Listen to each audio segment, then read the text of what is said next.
Thương hiệu cá nhân là một trong những từ khóa rất phổ biến hiện nay.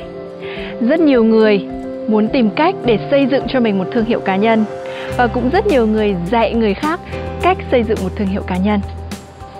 Tôi là một người làm việc trong lĩnh vực nhân hiệu tại Anh Quốc nhiều năm nay, và tôi cũng đã trực tiếp tham gia cố vấn và giúp xây dựng thương hiệu cá nhân cho các tác giả, diễn giả, các chuyên gia, các nhà đào tạo đến từ nhiều nước trên thế giới.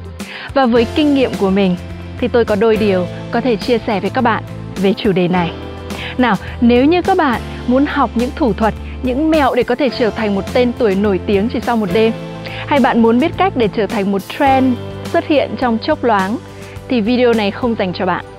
Còn nếu như bạn muốn thực sự hiểu bản chất của thương hiệu cá nhân là gì, muốn biến nó thành một công cụ để trao giá trị nhiều hơn cho cộng đồng của mình, thì hãy tiếp tục xem video này nhé. Nó sẽ cho bạn những góc nhìn giá trị.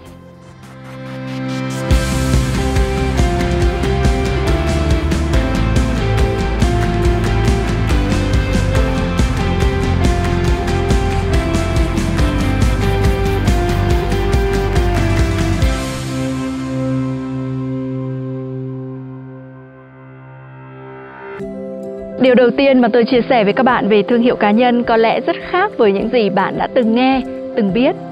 Đó là bạn xây dựng một thương hiệu cá nhân không phải để cho ai cả, mà trước hết là cho chính bạn. Có một thương hiệu cá nhân đồng nghĩa với việc bạn hiểu chính mình, bạn bình an và tự tin với những giá trị vốn có của bản thân bạn. Bạn có một thương hiệu cá nhân không phải là để hơn ai, không phải là để so sánh hay khác biệt với ai, mà trước hết là để bạn cảm thấy bình an với những giá trị vốn có của bạn. Thương hiệu cá nhân không đến từ việc bạn nói gì về bản thân mình, mà nó đến từ năng lượng và thần thái toát ra từ bạn. Thứ năng lượng và thần thái của một con người thực sự biết mình là ai và mình có giá trị gì.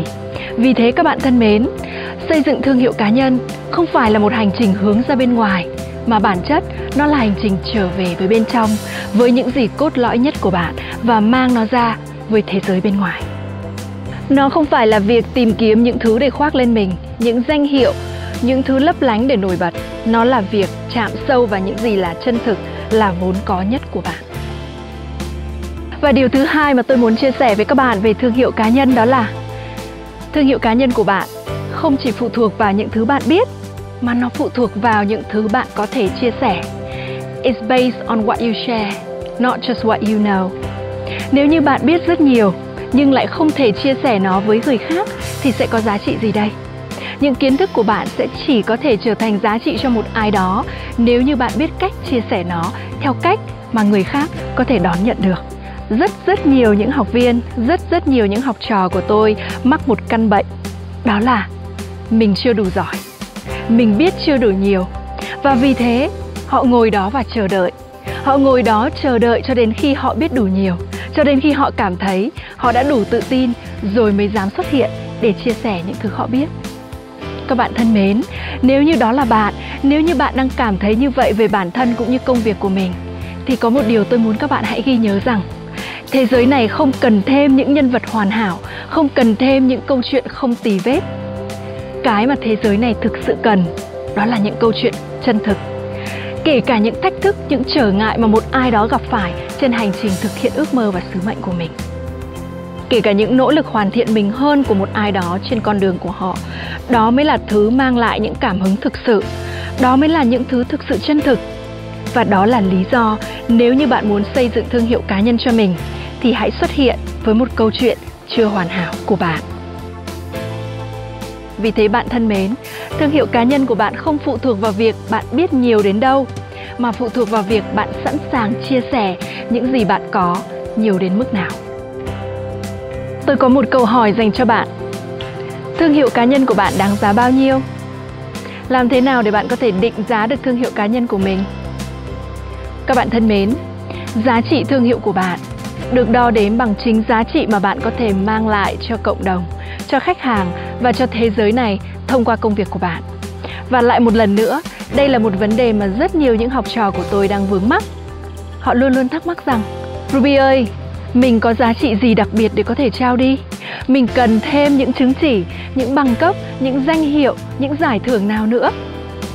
Các bạn thân mến, nếu như đây cũng là điều mà các bạn đang trăn trở cho chính mình, thì có lẽ bạn đang quên đi một loại giá trị đích thực mà bạn có thể mang đến cho mọi người. Giá trị đó là gì? Bạn chính là giá trị. Bạn lớn hơn những kiến thức bạn chia sẻ rất nhiều. Bạn lớn hơn công việc bạn làm rất nhiều. Và bạn cũng lớn hơn sản phẩm mà bạn bán rất nhiều. Việc bạn là ai, giá trị độc đáo mà chỉ bạn mới có là gì? Cá tính riêng của bạn, khao khát chân thành mong muốn giúp đỡ mọi người của bạn, cách bạn nói chuyện, những thất bại mà bạn đã trải qua, những ước mơ đang thôi thúc bạn. Thậm chí cả việc bạn chưa biết tất cả, chưa đạt được tất cả những gì bạn mong muốn, nhưng bạn luôn luôn cam kết để trở nên tốt hơn mỗi ngày. Tất cả những điều này, đó mới chính là giá trị đích thực mà bạn có thể mang lại. Đó mới là những điều mà bạn cần dành thêm thời gian để khám phá. Đó mới chính là những nội dung mà bạn cần tập trung để chia sẻ nhiều hơn cho cộng đồng, cho khách hàng, cho audience của bạn. Các bạn thân mến, vậy là trong video này tôi đã chia sẻ với các bạn một số những góc nhìn khác về thương hiệu cá nhân. Và nếu như bạn muốn đi sâu tìm hiểu hơn về cách để xây dựng một thương hiệu cá nhân chân thực, cách xuất hiện, cách chia sẻ để thực sự chạm đến cộng đồng của bạn, cách đóng gói những kiến thức, những trí tuệ, những kinh nghiệm sống của bạn trở thành những sản phẩm thực sự hữu ích cho cuộc sống này, thì workshop trực tuyến miễn phí nghề truyền cảm hứng mà tôi sắp thực hiện chính là dành cho bạn. Hãy nhanh tay đăng ký để có thể bắt đầu ngay hành trình xây dựng một thương hiệu cá nhân đích thực cho bạn nhé. Cảm ơn các bạn đã dành thời gian theo dõi. Hẹn gặp lại trong video tiếp theo. Và đừng quên rằng, thế giới này rất cần bạn. Thế giới này rất cần một thương hiệu cá nhân mang tên bạn và những giá trị mà chỉ bạn mới có thể tạo ra.